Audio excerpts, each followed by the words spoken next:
10th of May, Rabbi Moore, Parsha Hashavua with Rashi.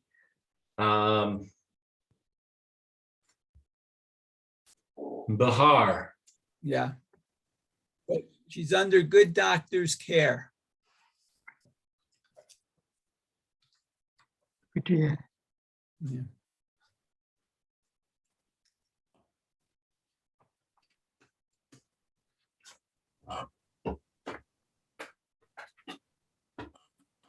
Rabbi Moore, you're muted.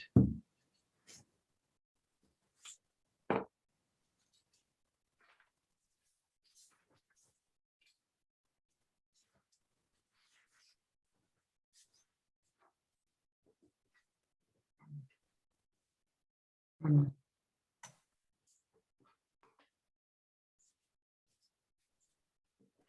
no.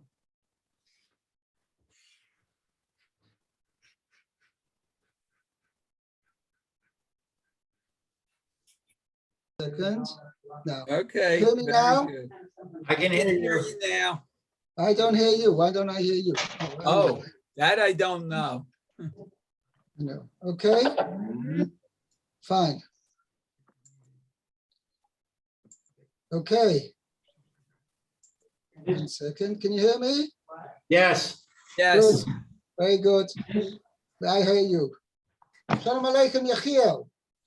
Aleichem Shalom, how you doing? Very good. How are you? I'm Good. working on improving my medical. Baruch Hashem. Good to see you. Good to be back. Good. It's good to have you back. Okay. We're in Parshas Behar. And we're up to Pasuk.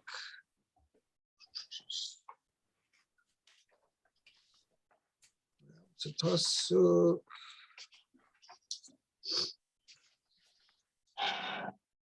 Yeah, we're in the middle of the Pasuk. Hey. Okay,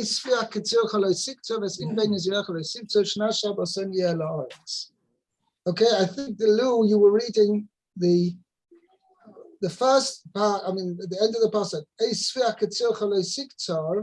We explained in the Rashi, meaning that anything that grows by itself, even though technically it is mutter to eat because it's grown by itself, you didn't cultivate it.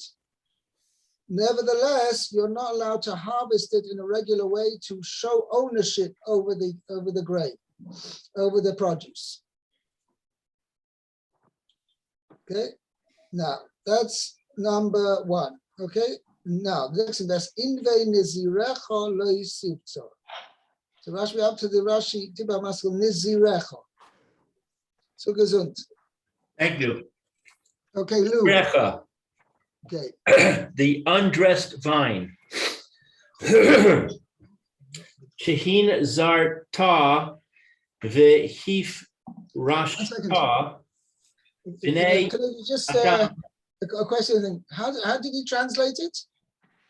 Undressed vine. The undressed vine. Yes. Just trying to fathom that one out. It means it's not, Rashi's going to it's not explain. cultivated. You haven't trimmed it. You haven't done anything to it. So here Rashi's going to exactly say faket. Something which you have set aside. In other words, it's nizirecha is something which you should not have done. The grapes of a vine which you have separated, you have cordoned off this vine for others. Okay, those grapes are forbidden to you. Lo yisivtzor. Look at Rashi here. Nizirecha. Look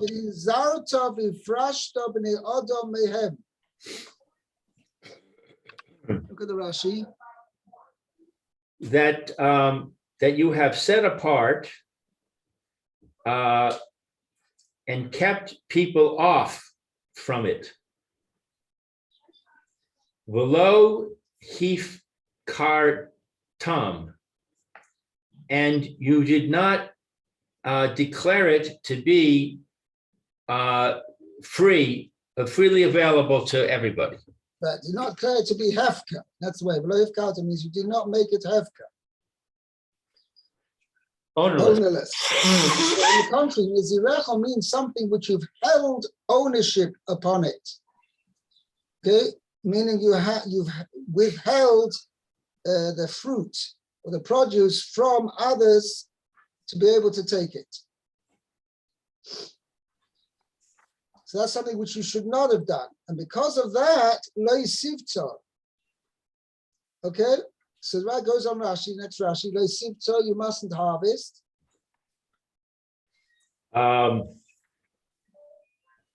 Lo sivtzor, do not harvest. Osam ein cha votzer ella Min min ha-muvka. ha hefker. Right. Them that That you have withheld from others, those you mustn't harvest. But what can you harvest is only from what is hefker. Now, let me explain over here that this is what we're referring to over here is what's called shomor. Okay, which means you may hear about this. Generally, is put together with nevat. Anything that has been produce, as we mentioned before, Lamaisa, that shmita produce that grows in shmita without being cultivated and with given free access to everybody to take it, is permitted to eat. You're allowed to eat shmita produce. Obviously, you have to keep it with kedusha. You have to keep it with a certain level of holiness, and you've got to only eat it. You can't use it for whatever you want, and there's various other laws. But the pasuk here is telling you that svia ketzircha lo yisiktzor means there's two, basically the pasuk is telling you two stipulations in eating shmita fruit. One is that if it grew, even if it grew by itself, you didn't cultivate it and you left technically your field open for everybody to harvest. But then you yourself went into the field and you harvested all the grain before anybody else could get at it, and you now take it home with you and you put it in your silo. That is forbidden. Okay, because you've taken the shmita produce and you've held it for yourself.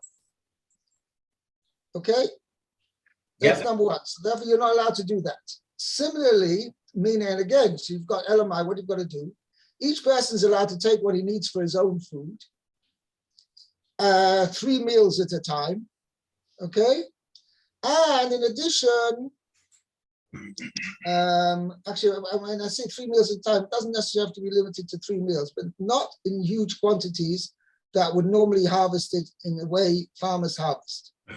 It has to be a lesser amount, a considerably less amount. Basically, what a person would take for his own food, that's permissible. And in addition, you can't prevent others from taking either. That's what we learn out from here. It's in even what grew by itself, which is, there's no problem of it being cultivated. Nevertheless, it wasn't cultivated, it grew by itself. Nevertheless, you cannot claim ownership over the grain. The farmer is not allowed to claim ownership over the grain, and who other than anybody else is not allowed to claim ownership in a way that he harvests the entire field and takes the whole thing home with him and puts it in his barn or in his silo. That is forbidden. Elamai has to be freely available for everybody. The person is allowed to take a certain amount which he needs for his own food, but not more than that. Okay, that's the first part of the passage. Lo means do not harvest in the way of regular harvesting by taking harvesting the whole field together and taking everything home with you and putting it in the barn. That's number one. Number two, the second part of the pasuk is anything that has been in a field, if the field was not made hefker for everybody to get to the fruit, in other words, it wasn't made free for everybody to get to it and it wasn't made hefker, then the fruit itself becomes awesome. Right? That's what it's telling. It's in you mustn't harvest it, meaning, and which Chazal that means you can't eat it b'chlal. Why? Because the fruit was shamor, was protected, guarded. And in other words, you didn't make the field hefker. If the field was not made hefker, then any produce which is in the field is considered shamor, the fruit that's considered shamor, and it's forbidden to eat. Similarly, Chazal said, what's ne'evad, meaning if we can infer from the first part of the pasuk, it says esfiach ketzircha, that which grew by itself you mustn't harvest, but if you didn't harvest it, you can eat it. But it's got to be sefiach ketzircha. It's got to be that which grew by itself. But if it, as in a regular year, it was properly cultivated, that's what's called ne'evad. It's been worked on, cultivated. And produce that's been cultivated is also forbidden to eat. That's why one of the major problems one has to buy in the Shemitah year, one's got to buy, till Pesach was mostly only a problem with vegetables. But now after Pesach, it's already a problem with fruit as well. You must buy fruit with a hechsher. For the basic reason is because if it was made, grew in a field where they didn't keep Shemitah, which means that they cultivated the field and or kept the produce from public access, made it shamor. So either one of them, if it's shamor or nevat, it's forbidden to eat, period. Okay, that's besides, I'm not talking about keeping Kedusha Shvius. Okay, now, what is commonly, there are some hechsherim which are utilize what's called heter mechira, which means, now there's a big machloikas whether land that belongs to non-Jews, land in Eretz Yisrael that belongs to non-Jews, does it have a din of Kedusha Shvius? That in itself is a major machloikas. Okay, the minute in Yerushalayim was to be mekel, to say that Arab produce, I'll call it Arab produce, it doesn't mean Dafka Arab, it just makes it easier to express it. Arab produce, non-Jewish produce, grown in Eretz Yisrael, but grown on non-Jewish land. The minute in Yerushalayim for many generations was that it does not have Kedusha Shvius. However, the Chazon Ish disagreed. He followed the other Rishonim who said there is Kedusha Shvius. And even though you are allowed to buy it from Goyim, and Goyim don't have a problem of cultivating the land or keeping it in their possession, because there's no problem of Shomov and Nevad regarding non-Jewish produce, but there is still on that produce, since it grew in Eretz Yisrael, there's still Kedusha Shvius. Okay, so now what there are a number of, I don't think even the Rabbanot in general relies on it, but there are some Sherim who do rely on it, what's called heter mechira. It's keilu, the entire, all the agricultural land in the state of Israel is sold to non-Jews during Shemitah. And thereby, so they get round the problem of Shemitah, that it all belongs to non-Jews. Therefore, there's no problem of cultivating, there's no problem of holding on to the land. Okay? Now, what people most poskim nowadays said that there was only a one-time, this was allowed, it was going back over 100 years ago, that they allowed this, almost close to 150 years ago, when the first settlers came back in the 1870s, the 1880s, and it was very difficult for them to be able to keep Shemitah. So then they allowed them to sell their land to non-Jews in order to be able to continue to work the land during Shemitah. But this was a one-off time heter.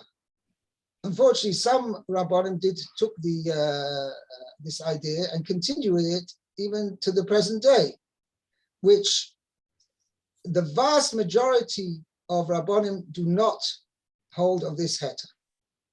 First of all, because the Maisa, it's not a real sale. Whatever, okay, I'm not going to go into the details of it, but most people who are God-fearing do not rely on this heter. Okay, it's a very flimsy heter, and it should not, people should not rely on it. Okay? Now, there is what most people, when they get produce, they buy what is mostly sold as far as vegetables are concerned, and also going to see when time goes on from fruit as well, is they buy non-Jewish produce. Okay, and that's sold better. Then that's dependent on when a person wants to be makpid to keep kedusha shvius on those fruit or not. That's totally on each person on his minhag. Okay, he should ask his local rabbi what to do. Okay, now there's another aspect which we mentioned. I mean, we mentioned here in this parsha is that the farmer has to technically allow everybody to come into his field and be able to pick fruit freely. Okay, and that's what the farmer has to do. He has to make his field hefker and let everybody in to take fruit. Now, and he himself is not allowed to take more than anybody else. There's two problems involved with that, for which many kashrus authorities introduced what's called Eitzer Bezdin, which will take care of these two problems. One problem is, if I allow all and sundry to come into my field, let's say I'm a farmer, I've got luscious plums growing on my tree, and if I let all and sundry come in, not only will human beings come in, but animals as well. And these animals coming to my field are going to make a mess. They'll ruin my trees. That's number one problem. Okay? There's also another problem is, let's say I have my orchard is somewhere down in, I don't know, near Hebron somewhere, maybe not with Hebron, maybe on the other, kids are near, in a nice agricultural area, the southern part of Eretz Yisrael, northern Negev, maybe like somewhere like that. Perfect growing land for plums. But if I now make it hefker and say everybody can come and get it, who's going to take the trip from Yerushalayim to get a few kilos of plums for themselves, even if it's for free? How many people are going to take the trip to do that? So the many kashrus authorities have introduced this concept of Eitzer Bezdin, which is not it's not a new idea. It's something which is from something which is mentioned even in the Mishnayos, in the Braisos, in the Mishnayos. There's such a concept of Eitzer Bezdin. The idea is this farmer has two problems. One is his fruit, if he leaves it in his field and nobody's going to come and pick it, it's all going to get ruined and waste. Number two, he doesn't want the animals coming in. So what does he do? He says, listen, it's during the 6 years, it's my field. 7th year, I made a hefker, and now I'm appointing Bezdin to be in charge of taking care of all the fruit of my field. I want them to take out charge. It's not mine. I've made it hefker. I'm not interested in profits from it. I'm giving it over to Bezdin to be in charge. So what will Bezdin do? Bezdin will say, listen, Chaim Yankel, this is your nice field. You've got a beautiful plum field. You know how to take care of it. You know how to pick it. You know how to think. You know what? We're going to appoint you to be in charge of picking the fruit over here, make sure it's optimum quality, meaning that it doesn't get harmed by flies or any other insects or things like that, which one is allowed to do. You're not allowed to cultivate the fruit to make it better, but you are allowed to treat the fruit in a way that it shouldn't get harmed. That you are allowed to do during Shemitah. So the Bezdin employs Chaim Yankel, who happens to be in the other 6 years the owner of the field, but they employ him to be in charge of making sure that the fruit is optimum quality, means it shouldn't get damaged before the harvest. And they also appoint him, and not only that, they can even employ him with a wage to pick the fruit. And not only that, they can even pay workers to transport the fruit to towns, to Yerushalayim, to Bnei Brak, to wherever people are willing to, we can't say buy the fruit, however willing are people to receive the fruit, as long as they are afraid the costs involved with bringing the picking the fruit and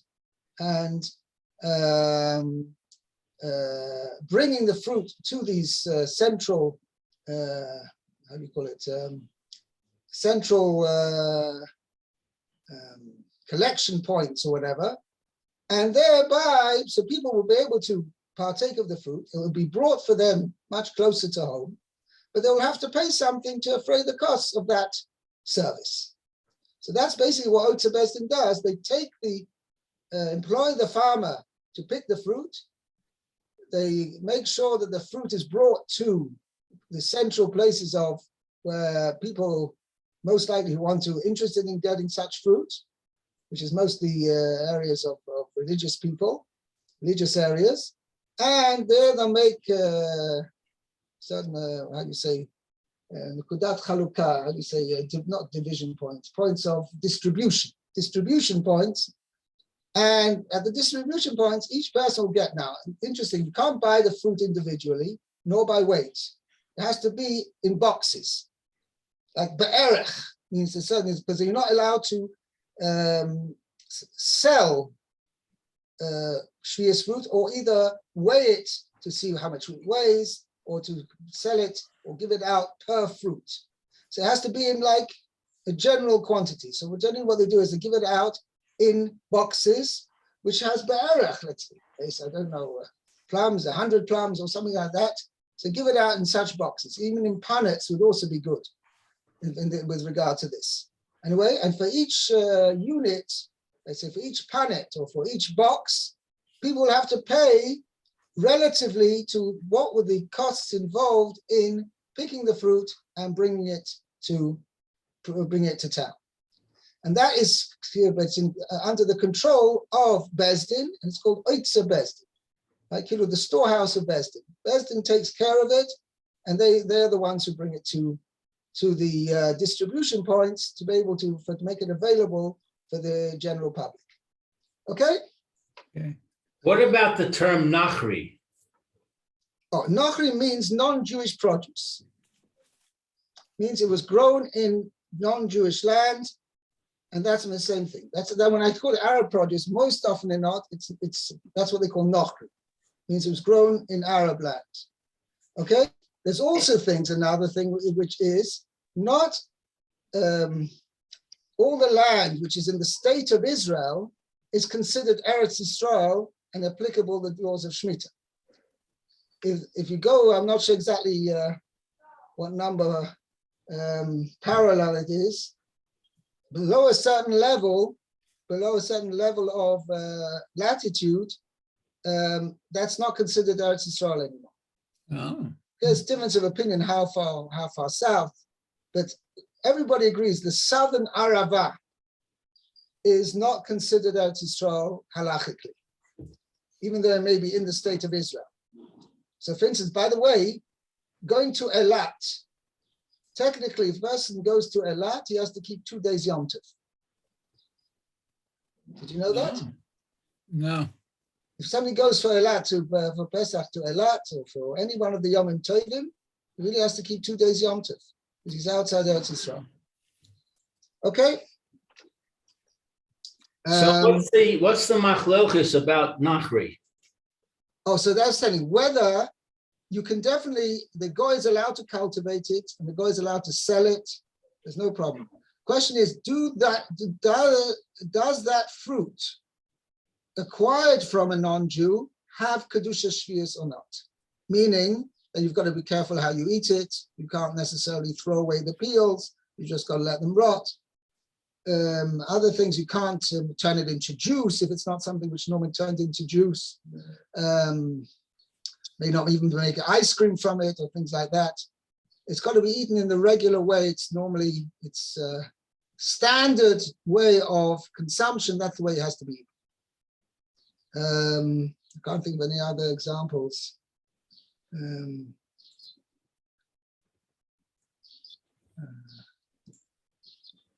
There's also things like making soups from vegetables, Shemitah carrots or something like that, or squash, or other vegetables like that, which are many often used by people to make soup. But that's not the main way of eating. It depends. But for instance, let's say I'm giving you an example, carrots. Mostly carrots are mostly eaten as is, not made into soup. So if somebody decides his wife wants to make him a carrot soup, right, then she cannot make it from Shemitah produce which has Kedushas Shmius, because that's not the normally way carrots are eaten. I see. You may, regarding like things like turnips or onions, it may be different. But all these, okay, the person has to really ask his local rabbi exactly how to, each shala taken on its own merit. He should address his shala to his local rav. But these are things to be aware of. Go upon it. Okay. So some people hold that Nachri produce is Kedusha Shvius, and some people hold it's not. Correct. The minhag you should. Oh, it's not. Then you just treat it like. I'll tell you. No, well, let me add it. It's based on a machlokes rishonim. Whether the Beis Yosef held it does not have Kedusha Shvius. The Mabit holds, actually not rishonim, but the early poskim, Mabit held it does have Kedusha Shvius. The Chazon Ish, so as I said, the minhag Yerushalayim was to follow the opinion of the Beis Yosef that non-Jewish produce, Nochri, does not have Kedusha Shvius. The Chazon Ish was of the opinion that it does.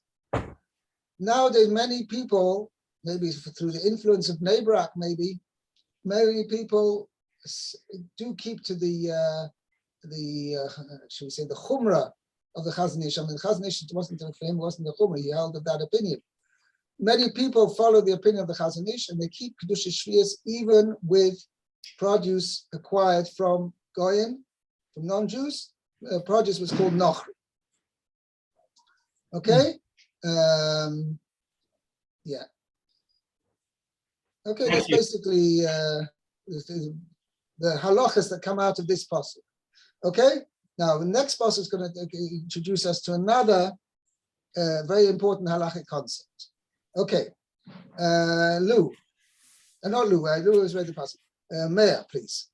Okay. It says, V'haita Shabbat ha'aretz lachem la'achla lecha u'la'avdecha v'la'amatecha v'liskircha u'letoshavcha hagarim imach.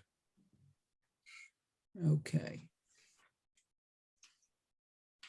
So let's see what the Shabbos of the land is for you. Right. It means the sabbatical year of the land shall be for you la'achla, for eating. Oh, for Lecha, eating. for you, u'la'avdecha, and for your servant, v'la'amosecha, and for your maidservant. V'lischircha, and for your hired worker, u'lesoshavcha, and your resident foreigner, basically means your dweller, temporary resident, hagorim imach, who live with you, who dwell with you. Uh-huh. So let's see Rashi. Okay, so let's see. Rashi says, Vaitasha bat ha'aretz v'gomer. Okay, so the Shabbos of the land. Okay.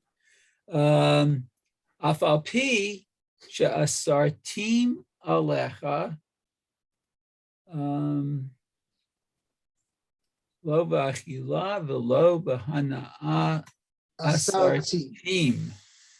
So you can't get benefit from it. No, so no, it's even though I did make them forbidden to you, I to cultivate it and to show ownership over it, to harvest it in the regular way. Okay. Uh-huh. Nevertheless, I did not forbid it for you to eat it or to get benefit from it. You are allowed to eat it and you're allowed to get benefit from it. And what is forbidden? Ella Ela shelo tinhog bahem kiva'al habayit. Lunch, yes? No, you cannot. Tinhog is to you treat. shouldn't how should you say tinhoig bahem kabbalah bayit. Oh, You so shouldn't like you're an act owner. with it means you shouldn't treat it with them. Means treat the balabais should not treat them kabbalabais as an owner. Meaning you Okay. shouldn't hold ownership over it. Okay. Ella, yep. Means in the way Ella, you harvest it and also the way you people give access to other people to your field. V'kol yushavim bo. Everybody should be equal. mhm. Ata u'schircha v'seshavcha. Okay.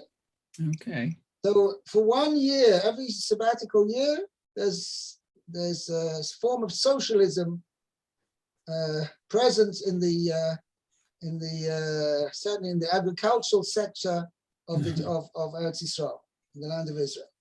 Uh-huh. Everybody's equal. I'd say it's communism. Or you could even be communism. I don't mind, as long as McCarthy's are not going to get me. That's all. Okay. Socialism talks about the ownership of the means of production. Communism says everything is equal. Yeah. Okay. Okay, the next Rashi, Shabbat ha'aretz lachem la'ochla. So I guess the resting of the land is for you to eat. Okay. Min hashavua ata ochel. In our Shavus, right? Min, But that which has rested, oh, shavut. Oh, right? yeah. That which has rested, that which has been, you've desisted from doing any agricultural work with it, ata oichel. So Okay. that you can eat, yeah. Right. V'iyata ochel min hashamur. That's what you said before. You can't eat something that was looked after, I guess. That was Shamur. guarded and Guarded. prevented other people. Actually, over here, just let me check up a second, because the Chara here would be more apropos to exclude of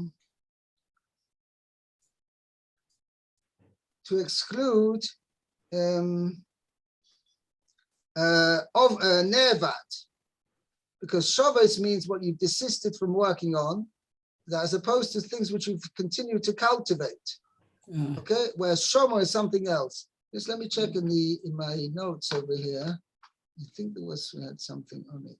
1 second. Let's go back again here.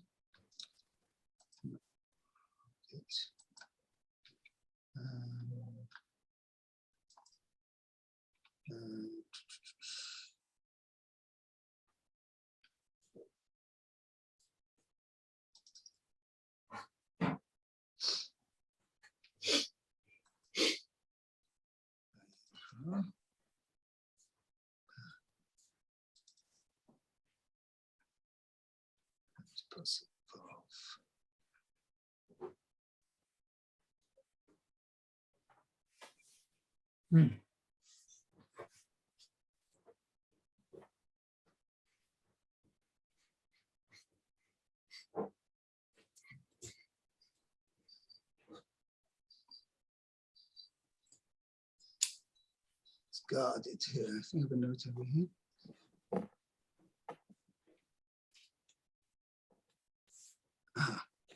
Okay, it just says that this pasuk tells you that whatever is shomor and nevad is forbidden to be eaten. Only that's what's rested is permitted to be eaten, and not what has been guarded and not what has been cultivated. Okay, continue. L'cha u'la'avdecha v'la'amosecha. Okay. Lefisha ne'amar. Now, so what Rashi is going to mention over here is that what is the big deal over here? What's the pasuk need to mention it? Why not? Okay, lefisha ne'emar.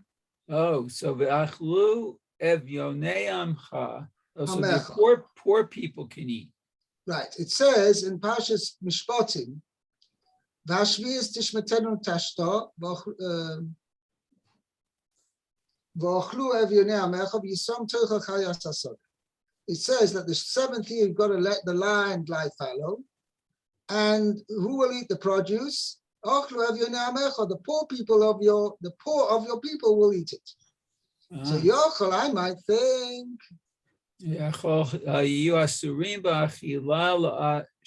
So one might think that rich people can eat it.